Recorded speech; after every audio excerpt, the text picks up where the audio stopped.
సమస్య వచ్చిందని భయపడి పారిపోవటమో లేదా వేరే ప్రత్యామ్నాయం కోసం వెతకటమో కాదు. ఆ సమస్యకు సరైన పరిష్కారం తెలుసుకొని సత్ఫలితాలను సాధించినప్పుడే రైతులు వ్యవసాయంలో రాణించగలుగుతారని నిరూపిస్తున్నారు రంగారెడ్డి జిల్లా షాద్నగర్కు చెందిన రైతు నాదెండ్ల బ్రహ్మయ్య.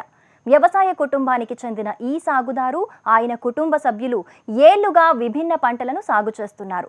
అయితే గత ఏడాది మిర్చి పంటలో నల్లతామర ఉధృతితో తీవ్రమైన నష్టాలు చవిచూశారు. 16 ఎకరాల్లో మిరప సాగు చేస్తే 4 క్వింటాలకు మించి పంటను పొందలేకపోయారు. రసాయనాలు వినియోగించినా పెద్దగా లాభం లేకపోవటంతో శాశ్వత పరిష్కారం పొందటమే లక్ష్యంగా ప్రొఫెసర్ జయశంకర్ వ్యవసాయ విశ్వవిద్యాలయం శాస్త్రవేత్తలను ఆశ్రయించారు. నల్లతామరను జీవక్రిమి సంహారకాల ద్వారా నివారించవచ్చని తెలుసుకొని ప్రత్యేకంగా institute of plant health management నుంచి శిక్షణ పొందారు. స్వతహాగా వాటిని తయారు చేసి పంటల సాగులో వినియోగిస్తూ చక్కటి దిగుబడులను సొంతం చేసుకుంటున్నారు నాదెండ్ల బ్రహ్మయ్య.